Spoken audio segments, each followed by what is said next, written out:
Solo 5 años después de la Segunda Guerra, las grandes potencias vuelven a tomar las armas.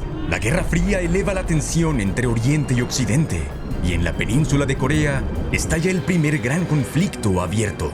Al inicio es solo una lucha entre dos estados coreanos, pero pronto una coalición mundial de la ONU y una China emergente se enfrentarán en una guerra que llevará a ambos bandos al filo de la victoria y de la derrota.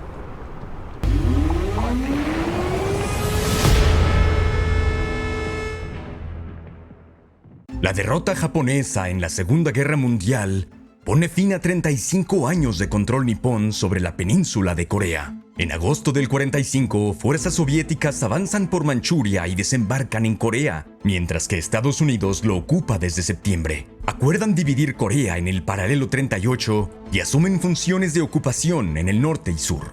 La línea era temporal y se retiran como estaba previsto en el 48.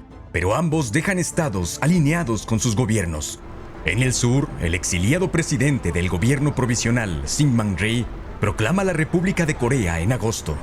Un mes después, el ex líder antijaponés y mayor del Ejército Rojo, Kim Il-sung, anuncia en el norte la República Popular Democrática de Corea.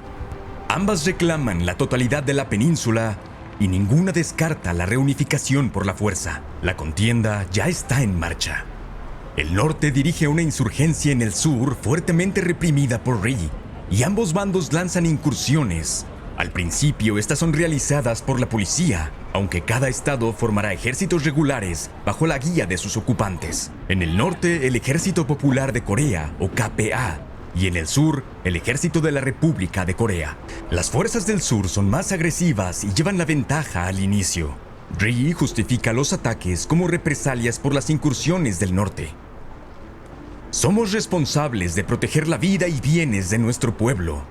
Cuando los comunistas crucen el paralelo 38 para destruirnos, no podremos quedarnos de brazos cruzados y permitir que nos dañen sin resistencia. En general, Estados Unidos muestra poco interés por Corea. El comandante, general Douglas MacArthur, recibe órdenes vagas sobre la región, y en Washington algunos dudan sobre la democracia de Rhee. Mientras crece la tensión militar y la presión por la unificación, Kim Il-sung busca permiso de la Unión Soviética para lanzar una invasión. Stalin, que está centrado en Europa, se muestra reacio y sugiere ampliar la insurgencia. Se niega a un pacto formal con el norte, pero envía armamento, incluidos tanques. Kim queda decepcionado, pero deja claro que buscará ayuda en otra parte. El embajador soviético Terent Tishtikov recuerda: Kim Il-sung dijo que no podía iniciar el ataque por su cuenta porque era un comunista disciplinado y a las órdenes del camarada Stalin. Añadió que si no podía reunirse con Stalin, pensaba acudir a Mao Zedong. Kim estaba algo ebrio tras la fiesta y hablaba con exaltación, pero no fue casualidad que sacara el tema a la plática. La recién proclamada República Popular de China se muestra más receptiva. Miles de coreanos habían luchado junto a las fuerzas comunistas en la Guerra Civil China, y Mao Zedong los libera para unirse al KPA, unos 28,000 veteranos experimentados. Kim promete una campaña rápida y en enero del 50, Stalin finalmente da su permiso, aunque deja claro que la Unión Soviética no intervendrá directamente. Tal vez Stalin aprueba el ataque norcoreano convencido de que Estados Unidos no intervendrá, pero ignora que en abril de 1950 el documento NSC-68 compromete a Washington a frenar la agresión comunista en todo el mundo. En junio del 50, el Ejército del Norte cuenta con unos 223,000 soldados, unos 100,000 policías fronterizos, 150 tanques T-38-85 y 132 aviones, la mayoría antiguos modelos soviéticos. Alrededor de la mitad son veteranos coreanos de la Guerra Civil China. En contraste, el Ejército del Sur cuenta con 87,500 hombres, solo 35,000 desplegados en la frontera, sin tanques y con pocas armas antitanque. A las 4 de la mañana del 25 de junio, el KPA invade, apoyado por artillería y tácticas de engaño. Más tarde, el norte afirma que responde a una invasión del sur, aunque hay pocas pruebas de ello. Con los blindados prácticamente invulnerables al frente, Las columnas avanzan hacia el sur con apoyo de desembarcos. La geografía angosta de Corea concentra a las fuerzas en 3 rutas principales para la invasión. La única resistencia seria ocurre cerca de Chuncheon y Seúl, pero cuando la segunda división del sur no logra contraatacar junto a la séptima, la defensa de la capital se derrumba. El 28 de junio, las últimas unidades se retiran y Ri abandona Seúl. Dada su impopularidad, la llegada del ejército del norte no siempre es tan mal recibida. Los soldados hablaban con su duro acento del norte, pero para nosotros eran compatriotas con la misma lengua, las mismas costumbres y la misma sangre coreana. Parecían hermanos perdidos que al fin regresaban de un lugar lejano. Al verlos hablar y reír en calma, nadie se sintió asustado. En la retirada, las fuerzas del sur destruyen antes de tiempo los puentes sobre el río Han, dejando atrapados a unos 44,000 hombres en el norte. A finales de julio, el ejército de la República de Corea apenas puede reunir a 22,000. Estados Unidos queda sorprendido. No habían anticipado un ataque y esperaban que Corea del Sur resistiera más. Tras la invasión, Washington actúa de inmediato, pero no en Corea. El presidente Truman teme una ofensiva comunista más amplia y envía a la séptima flota de Estados Unidos al estrecho de Taiwán para proteger al régimen nacionalista de Chiang Kai-shek. La medida enfurece a la China comunista, que probablemente se preparaba para invadir la isla. Estados Unidos apela a la ONU y encabeza una resolución para enviar ayuda armada a Corea del Sur. De manera decisiva, la Unión Soviética no está presente en la votación. Boicotea el Consejo de Seguridad por falta de reconocimiento a la China comunista. De esta manera, Moscú no usa su veto y la resolución pasa. Una amplia coalición de estados se compromete con el primer comando de la ONU. Para el 54 serán 22 países los que aporten tropas o asistencia médica, entre ellos Gran Bretaña, Canadá y también Etiopía, Colombia y Luxemburgo. Otro apoyo temprano es Turquía, preocupada por las amenazas soviéticas. Mientras luchamos aquí junto a las tropas de la ONU, sentimos que defendemos a nuestra patria. Algunos preguntan por qué combatimos aquí. Nuestra respuesta es esta: la amenaza comunista es mundial y para aplastarla debemos cumplir con nuestro deber. En el mando estadounidense hay dudas sobre estas contribuciones, ya que muchos aliados carecen de armas, apoyo o logística, aunque aportan un grado crucial de legitimidad internacional. Pero las fuerzas extranjeras tardarán en llegar. Tropas de ocupación estadounidenses en Japón se apresuran a entrar en Corea del Sur bajo el mando de MacArthur, ahora comandante de las fuerzas de la ONU. Sin embargo, las tropas de ocupación no están preparadas. Tras la desmovilización de la posguerra, el ejército pasó de 89 a 10 divisiones, y muchas carecen de personal, potencia de fuego y entrenamiento. El 5 de julio, la Task Force Smith, una fuerza simbólica, se enfrenta al norte en Osan, pero es rápidamente derrotada. La principal arma antitanque de la infantería, la bazooka M9A1, es ineficaz contra los T-34 norcoreanos. Washington envía con urgencia las nuevas superbazucas de 3,5 pulgadas, pero antes de llegar, los blindados del norte golpean a la 24ª División estadounidense. Al amanecer, escuchamos un fuerte ruido metálico. Entendimos lo que ocurría. Sus tanques venían. Avanzaban por la carretera hacia nosotros. No teníamos manera de detenerlos. Oí que un nuevo comandante, el coronel Martin, intentó enfrentarse a uno de los tanques con una bazooka. El tanque acertó un disparo directo y lo mató en el acto. A finales de julio, el norte expulsa a la 24 División de Taejong. Ni siquiera la recién llegada Primera División de Caballería logra sostener la línea. Aunque a menudo superan en número a las avanzadas norcoreanas, los refuerzos surcoreanos suelen ser reclutas improvisados. Además, el ejército estadounidense estaba diseñado para combatir con apoyo logístico, casi ausente en Corea.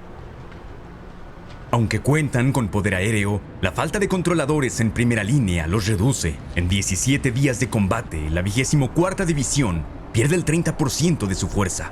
Y los refugiados también corren peligro. El temor a infiltrados hace que haya víctimas civiles.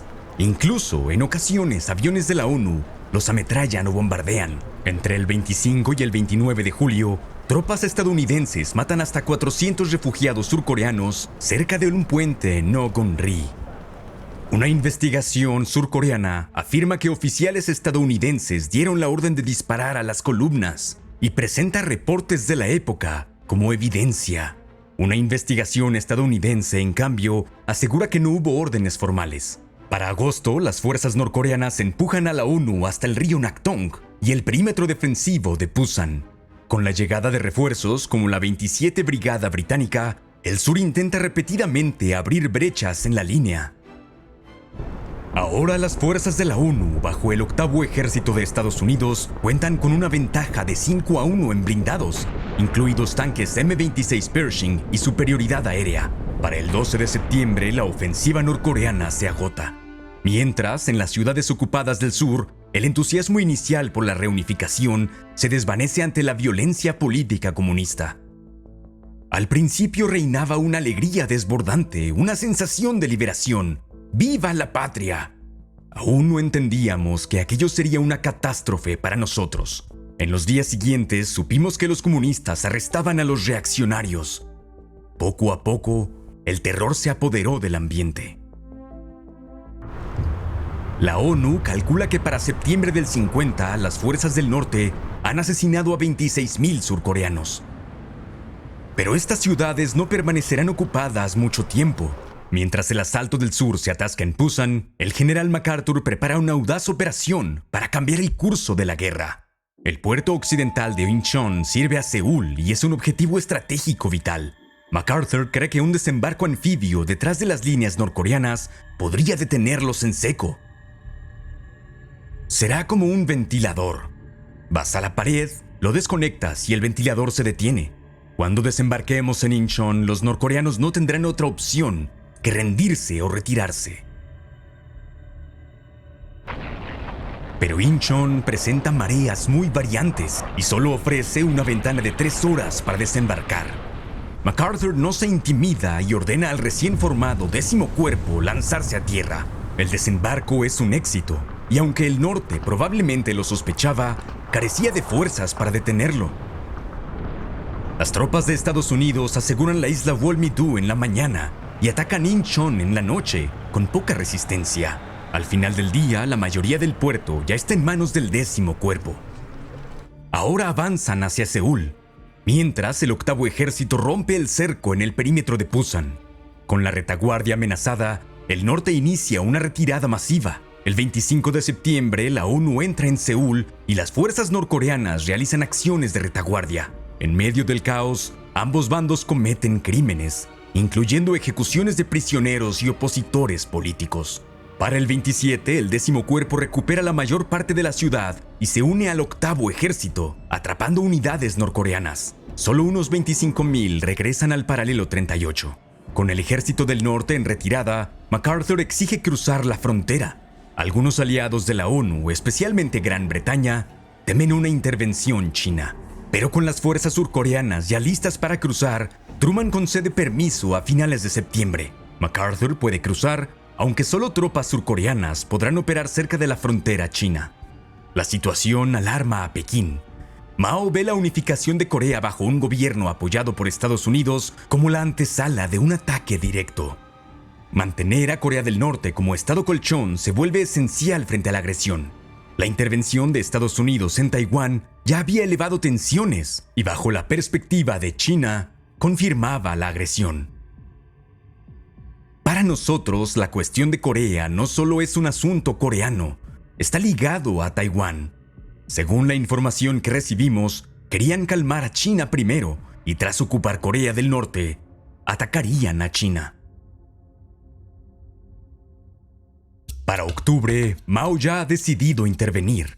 Cree que la geografía estrecha de Corea favorecerá a China. Unos 225,000 soldados chinos se concentran cerca de la frontera. Mao advierte a Estados Unidos a través de diplomáticos indios que no tolerará tropas extranjeras cerca del río Yalu, pero Washington lo ignora. El jefe de inteligencia estadounidense Charles Willoughby piensa que China no va a atacar. A inicios de octubre, las fuerzas del sur cruzan el paralelo, seguidas por el octavo ejército. Su objetivo, la capital norcoreana, Pyongyang. Mientras, el 10º Cuerpo, convertido en un mando independiente bajo el teniente Edward Almond, es enviado al este. planea un desembarco anfibio en Wonsan, pero las minas retrasan la operación hasta después de que las tropas surcoreanas ya hayan tomado la ciudad por tierra. El 19, el octavo ejército captura Pyongyang y cruza el río Taedong. El norte continúa con acciones de retaguardia, pero es empujado hacia el río Yalu. El 24 de octubre, MacArthur levanta las restricciones y permite que también tropas no surcoreanas avancen hacia el norte. El río Yalu, la frontera china y la unificación de Corea están ya a la vista de la ONU, pero la avanzada encontrará su mayor resistencia y un nuevo enemigo. El 25 de octubre, unidades del ejército de voluntarios chinos emboscan a tropas surcoreanas que avanzan hacia el Yalu. Entre el 1 y 3 de noviembre atacan al octavo de caballería y al segundo cuerpo del ejército de Corea del Sur. Con morteros y cohetes, los chinos rompen las formaciones estadounidenses y los aíslan en grupos, superan sus posiciones y comienza una retirada desordenada. Había un pánico total en la posición, cada hombre por su cuenta. El tiroteo era tremendo. Los chinos gritaban por todas partes, no se sabía dónde ir. Al final corrí con la multitud. Corrimos hasta que los toques de corneta se fueron apagando. En este primer choque, la primera división de caballería sufre 1,481 bajas, entre muertos y heridos. Pero el 6 de noviembre, los ataques chinos se detienen. MacArthur afirma que no son un intento serio de intervención. Planea un nuevo avance y predice la victoria para Navidad. Parte del plan incluye un avance del 10º cuerpo en el este. A inicios de noviembre desembarca en Iwon y avanza hacia el Yalu y hacia el estratégico embalse de Chosin. La decisión de mantener separados al octavo ejército y al 10º cuerpo es polémica, más aún porque las montañas dificultan la comunicación. Pero Almond, siendo protegido de MacArthur, insiste en su independencia. Apoyado por tropas surcoreanas, la 7ª división alcanza el Yalu el 21 de noviembre. El 25, las fuerzas de la ONU inician la ofensiva final de MacArthur. Al día siguiente, 200,000 chinos bajo el general Peng Dehuai lanzan un contraataque masivo. Saben que los dos principales ejércitos de la ONU están separados y buscan, al menos, expulsarlos de Corea del Norte y mantenerla como un estado aliado. En los primeros ataques contra el octavo ejército, los chinos flanquean posiciones de la ONU y montan bloqueos en las carreteras. Un asalto casi corta a la 2ª división de Estados Unidos, que logra abrirse paso gracias a las tropas turcas. Esta desesperada retirada se conocerá después como la Cabalgata de la Muerte. Para el 30, la 2ª división ha sufrido 4,500 bajas y perdido gran parte de su equipo. Mientras, en el este, los chinos atacan las vulnerables rutas de suministro de la ofensiva estadounidense. Con 12 divisiones chinas alrededor, Almond intenta sostener el avance, pero una columna de refuerzo con marines estadounidenses y británicos es emboscada, intentando llegar a la base de Hagaru. El teniente coronel Don Faith, al mando de tropas estadounidenses al este del embalse, envía un mensaje desesperado. Si nadie viene a ayudarnos, no tengo muchas esperanzas de que alguien logre salir de aquí. Faith muere poco después. Ambas columnas intentan retroceder hacia Hagaru, a menudo abriéndose paso entre bloqueos chinos. Cuentan con apoyo aéreo, incluso con napalm, pero deben resistir temperaturas bajo cero. De los 2,500 hombres de la Task Force Faith, solo 385 llegan a Hagaru en condiciones de combate. Para el 6 de diciembre, todo el 10º cuerpo se retira a Hongman para su evacuación. El comandante de los Marines, Oliver Smith, tranquiliza a los reporteros. Señores, no estamos retrocediendo, estamos avanzando en otra dirección. Con todos los aviones disponibles cubriendo la retirada y lanzando suministros, las tropas de la ONU pelean abriéndose paso. El puente en Funchilin había sido destruido, así que aviones de la ONU lanzan nuevas secciones del puente. Avanzan hasta Hongman, donde una operación marítima evacúa a 105,000 soldados de la ONU, 18,400 vehículos y 98,000 refugiados para el 24 de diciembre. Luego, las tropas de la ONU destruyen el puerto con demoliciones para negárselo al enemigo. Este revés deja en shock a MacArthur y a las fuerzas de la ONU en general. Casi de inmediato, las tropas informan haber sido físicamente arrolladas por enormes olas de infantería china. pero la realidad es más compleja. Estos ataques en oleadas humanas chinas sí ocurren. El soldado británico y actor Michael Caine lo recuerda así. De pronto los reflectores iluminaron todo, y frente a nosotros un espectáculo aterrador. Miles de chinos avanzaban hacia nuestras posiciones, encabezados por una tropa de trompetistas demoníacos. La primera oleada se suicidó arrojándose contra el alambre de púas, de modo que sus cuerpos sirvieran de puente para los soldados que venían detrás. Sin embargo, algunos historiadores sostienen que las fuerzas chinas rara vez superaban en número a las tropas de la ONU en los primeros meses, y que estas tácticas suicidas se han exagerado. Después de todo, muchos de los primeros grupos de asalto eran lo mejor del ejército chino y no querían desperdiciarlos. Los chinos empleaban tácticas para desestabilizar posiciones enemigas. Atacaban casi siempre de noche, usaban silbatos para comunicarse y para impacto psicológico, creando la impresión de que eran más numerosos o que habían rodeado sus posiciones. Su arsenal era variado de la Segunda Guerra Mundial, en su mayoría capturadas a japoneses y nacionalistas chinos, además de importaciones soviéticas como la PPSH-41. Al carecer de blindados y artillería, recurrían a morteros y granadas.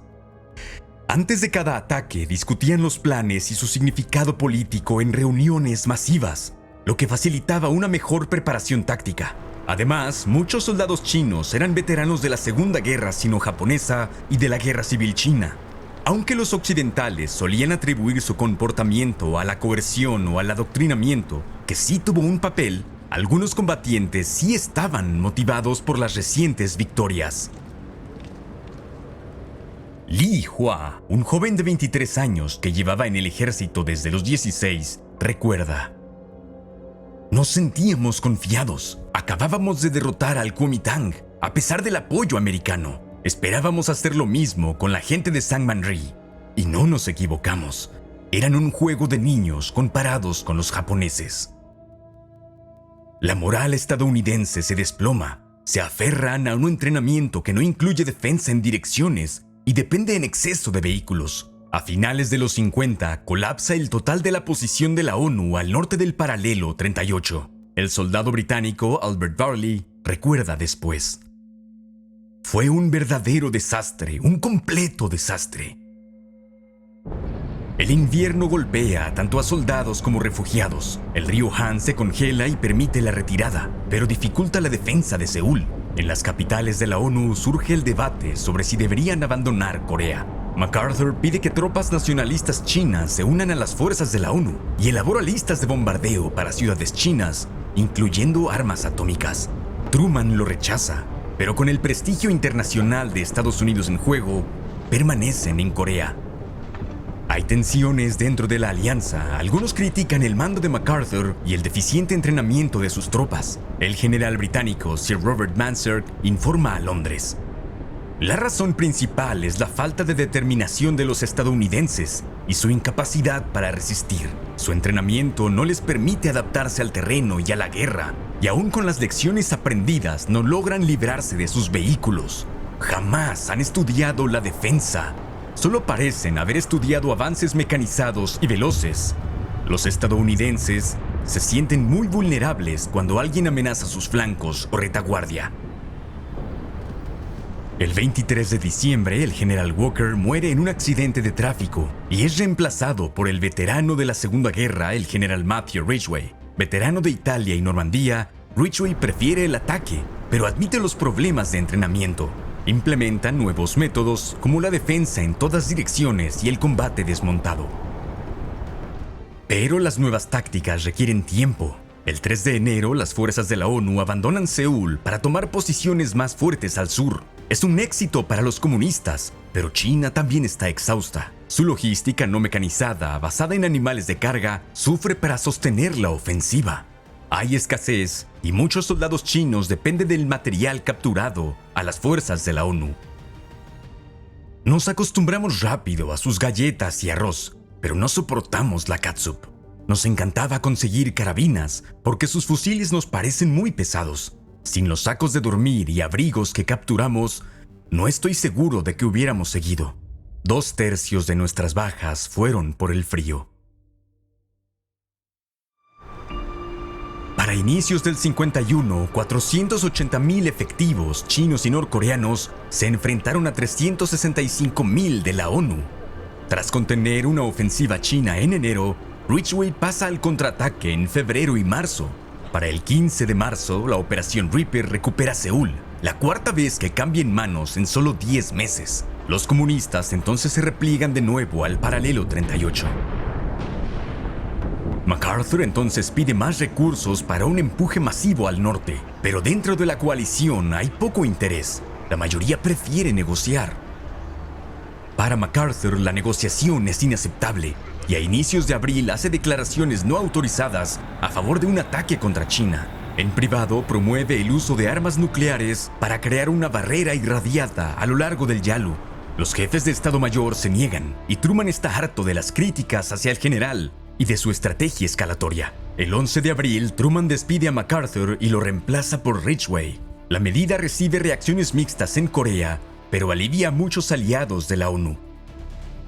El mando de la ONU ordena a Ridgway mantener la línea a lo largo del paralelo 38 en previsión de una ofensiva. El 22 de abril, los comunistas lanzan su mayor ofensiva hasta la fecha, con el ataque principal hacia Seúl.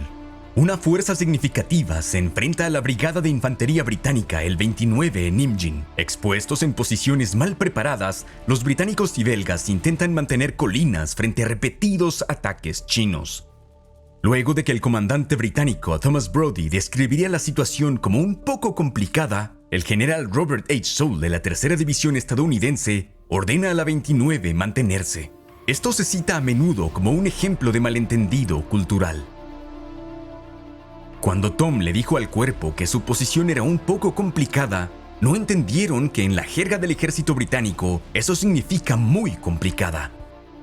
Bajo constantes ataques nocturnos, las unidades británicas y belgas retroceden. Sin embargo, el regimiento Gloucestershire en la colina 235 queda separado y los intentos de tanques filipinos y británicos por alcanzarlos fallan. En su lugar, el primer cuerpo estadounidense ordena una retirada general a lo largo de la línea de la ONU. El cuartel británico permite que el comandante, el teniente James Carn, decida si romper el cerco o rendirse. Cuando llegan los tanques Centurion británicos para cubrirlos, los soldados chinos atacantes y británicos en retroceso se suben. Los tanques entonces se disparan entre sí para despejar. Para el 25 de abril, todas las fuerzas de la ONU se han retirado, excepto el regimiento Gloucestershire. Los sobrevivientes intentan romper el cerco, pero solo los restos de la compañía D regresan. Las tropas chinas capturan el resto de los Gloucesters. Las bajas británicas rondan los 1,000, aunque aseguran haber infligido 10,000.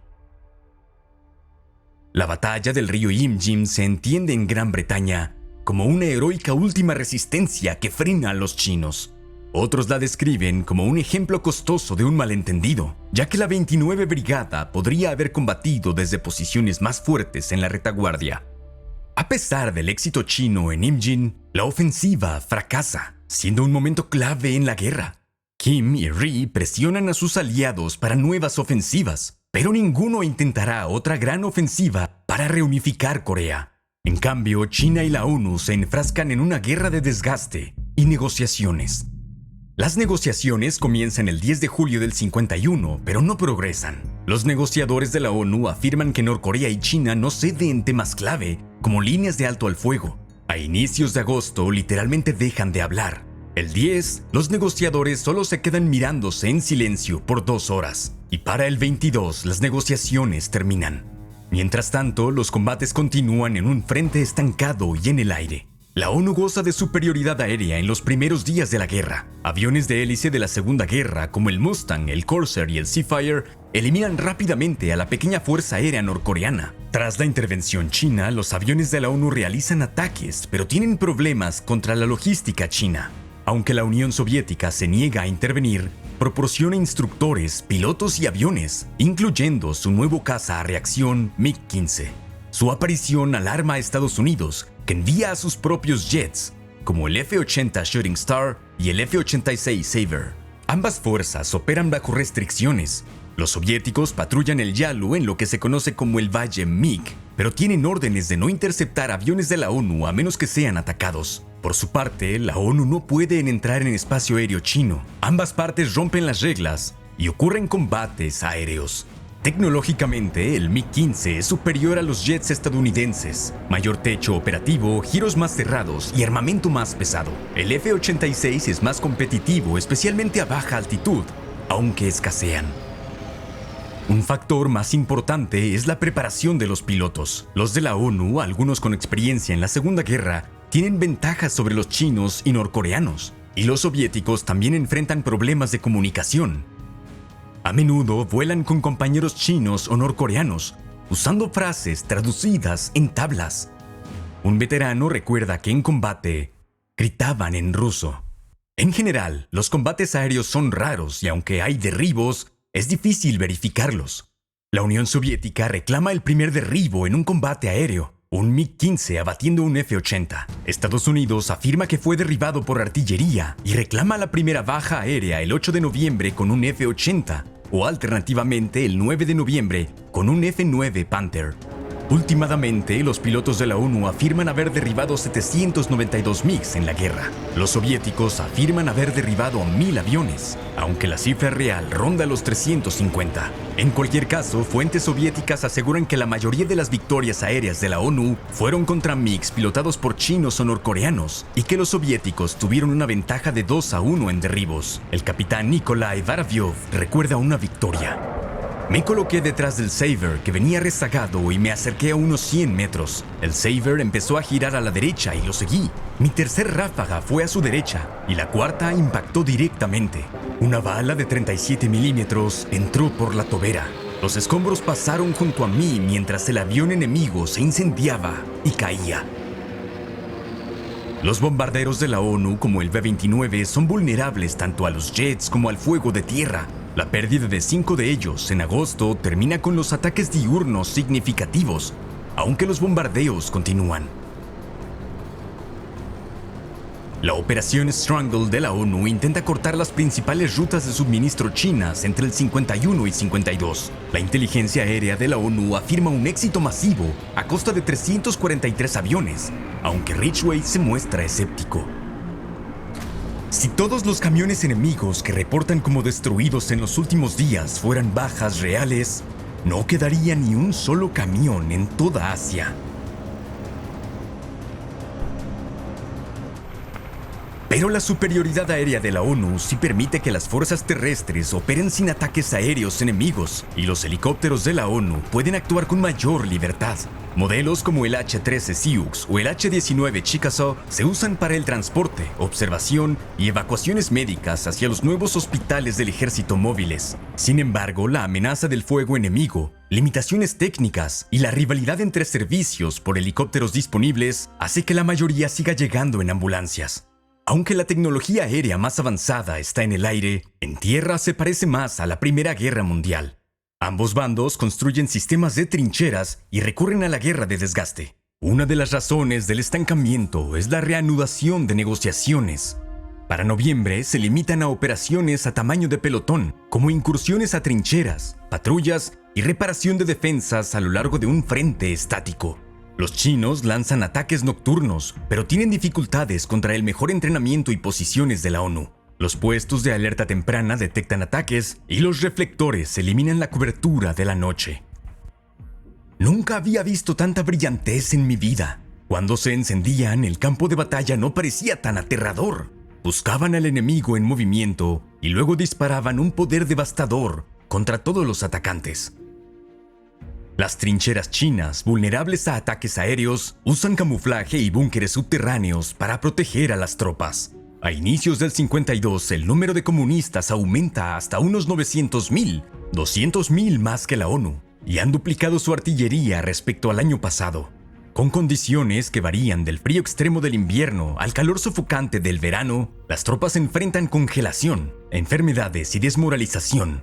El sistema estadounidense que rota a los soldados tras cierto tiempo de servicio hace que la experiencia en combate disminuya a medida que llegan nuevos, mientras los chinos y el ejército norcoreano mantienen a sus hombres en posición.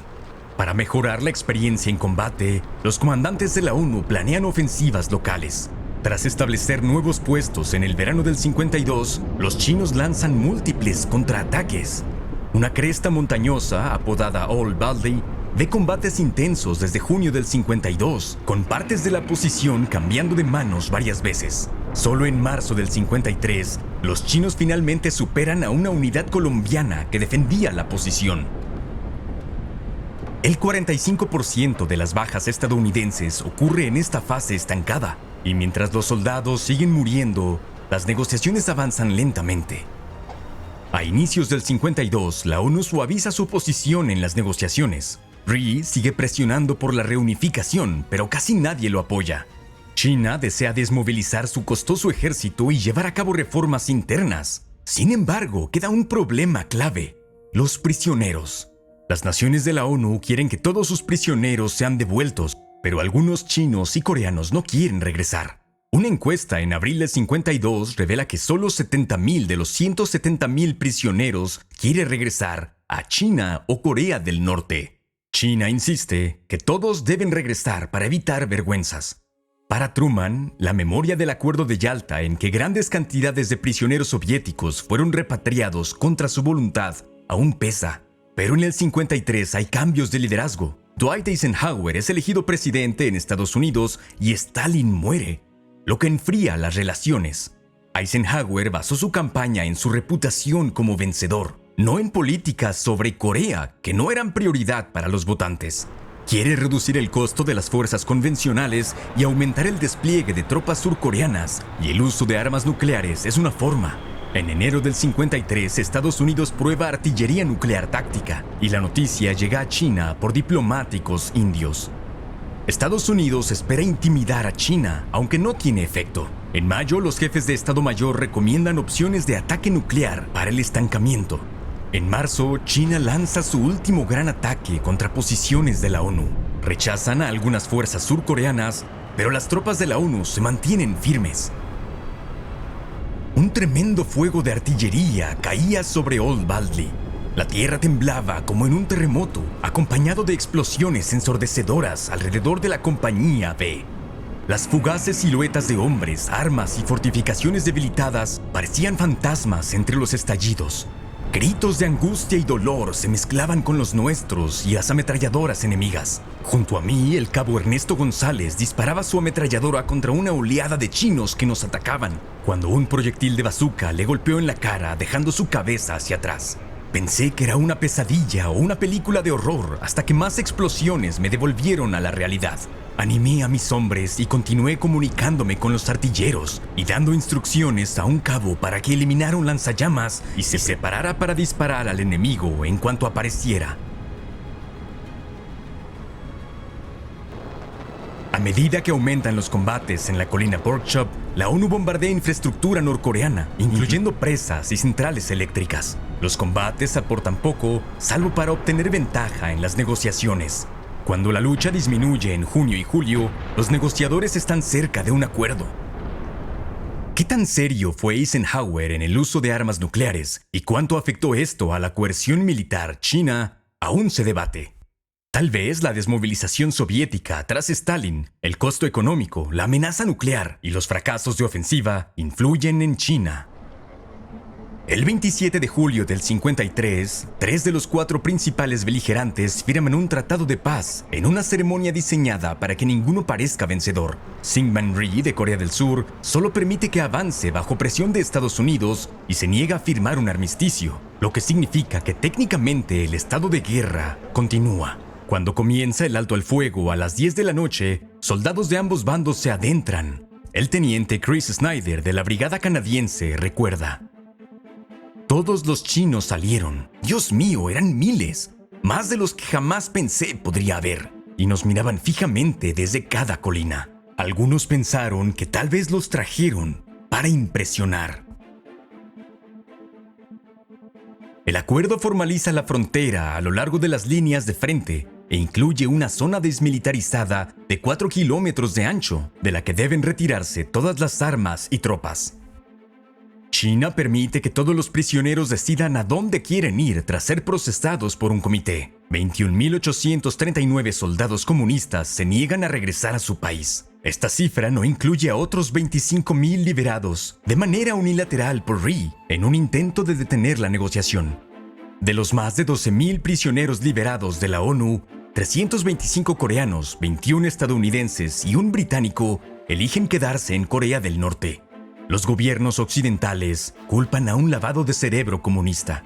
En cuanto a pérdidas militares, Corea del Sur sufre alrededor de 613,000 bajas, de las cuales 138,000 son muertes. Estados Unidos pierde casi 37,000 hombres, el 90% de las bajas de la ONU no coreanas. 200,000 tropas de la Commonwealth mueren, junto con otros 2,000 soldados de aliados de la ONU, casi la mitad turcos. Estimar las bajas chinas y norcoreanas es más difícil. Las estimaciones estadounidenses iniciales de 1,5 millones pueden ser exageradas. Lo más probable es que las bajas rondaran los 500,000.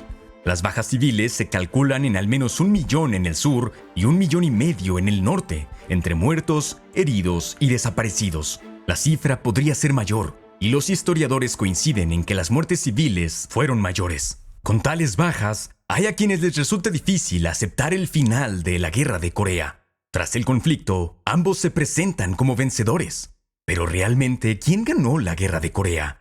Un argumento sostiene que Corea del Sur y el comando de la ONU fueron victoriosos al repeler la invasión del norte y prevenir la reunificación bajo una dictadura comunista. Como fueron defensores iniciales, el retorno al status quo previo a la guerra fue esencialmente una victoria. El sur incluso ganó algo de terreno, mientras que el norte perdió parte. Además, algunos historiadores surcoreanos argumentan que el hecho de que 1.2 millones de civiles y soldados del norte huyeran o desertaran fue una victoria en la competencia de sistemas y de legitimidad. Los críticos señalan que aunque el objetivo inicial de la ONU y de Corea del Sur era sobrevivir, todo cambió en octubre del 50. La invasión del norte por parte de MacArthur y Rhee casi habría resultado en un intento de reunificación de haber tenido éxito. Bajo este argumento, Corea del Norte también puede reclamar una victoria. Aunque su intento de reunificación falló, evitar su destrucción podría considerarse un objetivo mucho más importante. Otros agregan que las ganancias territoriales del norte, incluyendo Kaesong, eran más valiosas económica y estratégicamente, mientras que el sur obtuvo montañas poco pobladas. Los críticos de la victoria sostienen que Estados Unidos salió de la guerra con la confianza severamente dañada, así como su orgullo. Tras la victoria en la Segunda Guerra Mundial, Corea fue una experiencia incómoda que tendría grandes consecuencias. La decisión de Eisenhower de basar la política de seguridad en la amenaza nuclear, aunque también motivada por razones financieras, puede interpretarse como un cambio a una estrategia defensiva. Bajo Eisenhower, Estados Unidos pasa de revertir proactivamente el comunismo a contenerlo, y de operaciones convencionales a operaciones encubiertas. Algunos sugieren que realmente fue la Unión Soviética la gran ganadora. Aunque apoyó el objetivo de reunificación, lo hizo a distancia. Su inversión en Corea en cuanto a materiales y prestigio fue baja. Su confianza quedó intacta e incluso reforzada, aún en Europa, donde intervino para sofocar levantamientos en Alemania Oriental en el 53 y en Hungría en el 56. Los historiadores chinos también destacan sus ganancias en la guerra. Consolidaron su relación con la Unión Soviética, al menos temporalmente, desarrollaron su estatus como una potencia y modernizaron a su ejército. Y dado que nunca intervino explícitamente en la reunificación, puede argumentar que logró su objetivo estratégico principal: preservar un Estado amigo comunista como zona de seguridad frente a Occidente. La experiencia norcoreana no detuvo a China de seguir apoyando a las fuerzas comunistas de Ho Chi Minh contra los franceses en Indochina, ni de enviar artillería estadounidense capturada a los Viet Minh en el 53, la cual sería decisiva en Dien Bien Phu. Cuando Francia pidió intervención oficial de Estados Unidos, Eisenhower se negó por temor a la intervención china, aunque Estados Unidos sí proporcionó inteligencia, logística, equipo y apoyo financiero desde el 50. Claro que esta afirmación tiene sus oponentes. Dicen que igual a Estados Unidos, China también buscó la reunificación a finales del 50 y que finalmente fracasó, y que sus otras ganancias no compensaron las bajas. También se argumenta que la decisión de Truman de bloquear el estrecho de Taiwán salvó a la isla de una invasión, asegurando la supervivencia de la República Nacionalista de Chiang Kai-shek y frustrando un objetivo comunista estratégico mucho más importante: la victoria suprema en la Guerra Civil China. Incluso luego de la retirada de la Séptima Flota, China no invadió Taiwán, tal vez por temor a una intervención. Otros ganadores menores fueron los contribuyentes de la ONU, como Turquía, Grecia, Tailandia y Filipinas. Con aportes modestos obtuvieron gratitud de las potencias occidentales, lo que abrió camino a garantías de seguridad formales. Grecia y Turquía se unieron a la OTAN en el 52 y Estados Unidos supervisó la creación de SEATO en el 55, aunque la alianza fracasó finalmente en el sudeste asiático. Al final, el resultado de la guerra de Corea es inconcluso. Dados los millones de muertos, es comprensible que todas las partes intentaran reclamar alguna victoria, aunque estos debates suelen ser más académicos. Lo que es indiscutible es que el impacto de la guerra de Corea resuena a lo largo del siglo XX hasta hoy en día. Como siempre, pueden encontrar las fuentes de este episodio en la descripción del video. Para conocer más acerca de la historia de Asia, pueden ver nuestros 2 videos sobre la guerra de Vietnam que siguieron a Corea. Si nos ven desde Patreon o Nebula, muchas gracias por el apoyo y por favor suscríbanse. Soy Jesse Alexander y esta es una producción de Real Time History, el único canal de historia que entiende el significado de que algo es poco complicado.